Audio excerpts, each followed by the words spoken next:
नमस्कार बच्चा लोग, कैसे हैं आप सब। आप सबका फिर से एक बार स्वागत है आपके चैनल साइंस अनलॉक्ड में। और आज हम स्टार्ट करने जा रहे हैं क्या, चैप्टर वर्क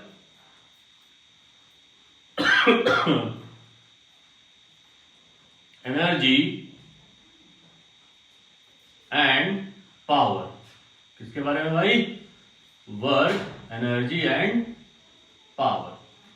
तो सबसे पहले यहां पर हम जो बात करेंगे वो किसके बारे में करेंगे? वर्क के बारे में करेंगे। किसके बारे में करेंगे भाई? वर्क के बारे में करेंगे। तो वर्क के बारे में अगर हमको करना है काम, बात करनी है, तो आइए कुछ मैं आपके सामने एक एग्जांपल लेके आता हूं। सबसे पहले उस ऑब्जेक्ट को देखते हैं। ये मेरे पास पेंट पॉट है, ठीक है ना। अभी आपने देखा मैं कहीं गया और इसको मैं उठा के यहां ले आया। मैंने किया, कुछ किया। क्या किया? ये ऑब्जेक्ट कहीं पे रखा था, उसको उठा के मैं यहां पर ले आया, ठीक है ना। मतलब सबसे पहले अगर यहां पर देखा जाए तो मैंने क्या किया, मैंने इस ऑब्जेक्ट को उसकी पोजीशन से चेंज किया। अब इस ऑब्जेक्ट को मैं यहां से यहां ले गया। तो इसका मतलब क्या है? ये मेरे हाथ में, मैंने इसको पकड़ रखा था, छोटा सा, बहुत ही लिटिल अमाउंट ऑफ फोर्स, ऐसे। ये तो भाई चूंकि मेरे हाथ में रखा हुआ है तो ये ऐसे मैंने डिस्प्लेस कर दिया, ठीक है, with the help of the muscular force. ठीक। तो इसका मतलब क्या हुआ कि किसी भी ऑब्जेक्ट की जब पोजीशन बदलती है वो डिस्प्लेस होता है under the influence of force. तब क्या होता है? तब वहां पे वर्क डन होता है। आइए, ये पहला एग्जांपल समझ गए। दूसरा एग्जांपल देखते हैं भाई। ये हमारे सामने वॉल है, ये बोर्ड है, पुश कर रहे हैं भाई, इसको पुश कर रहे हैं, इसको पुश कर रहे हैं, ये तो नहीं हुई। तो इसका मतलब क्या हो गया?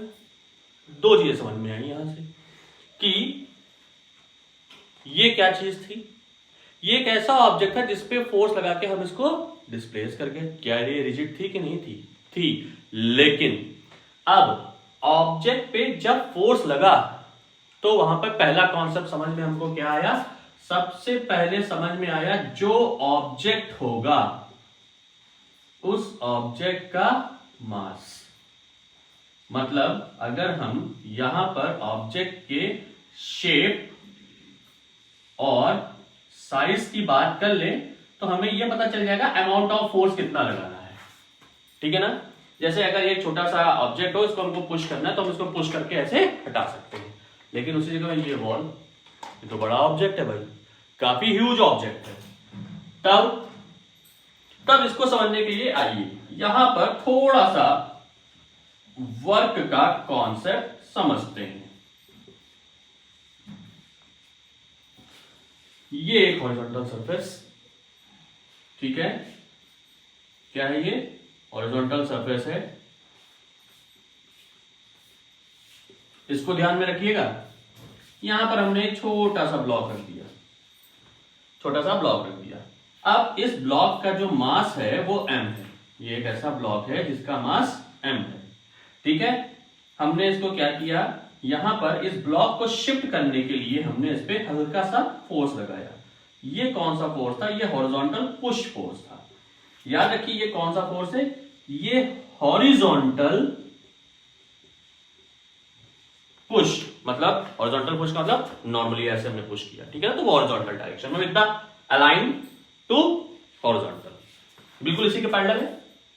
तो जैसे ही किया ये ऑब्जेक्ट क्या हो गया? ये ऑब्जेक्ट यहां से ऐसे डिस्प्लेस हो गया।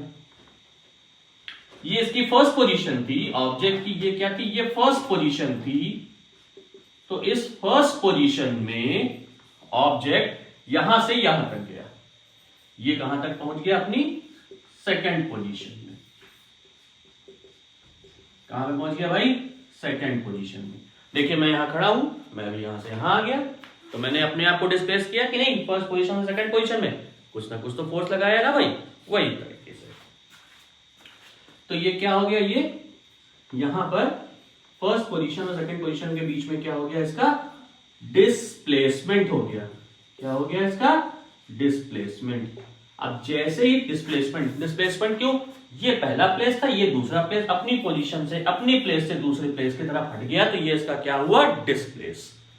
तो अब जब ये इसका डिस्प्लेस हुआ किसकी वजह से, under the influence of force, external force की वजह से। तो कहीं पर भी जब एक्सटर्नल फोर्स जो हो वो प्रोवाइड क्या कर दे, डिस्प्लेसमेंट, या उसकी वजह से कोई भी ऑब्जेक्ट डिस्प्लेस हो जाए, तो हमें क्या मिलेगा, हमें मिलेगा वर्क डन। तो हम क्या ऑब्टेन कर लेंगे, वर्क डन। तो दैट इज, अगर हम ये कहें कि W is equal to F बोले तो फोर्स और S बोले तो डिस्प्लेसमेंट, तो क्या हो जाएगा भाई, वर्क क्या होगा, हमें मिल जाएगा। ये हो गया वर्क का फॉर्मूला। ठीक है, क्या हो गया, ये वर्क का फॉर्मूला। अभी इसको थोड़ा सा और एक्सप्लेन करते हैं, आइए।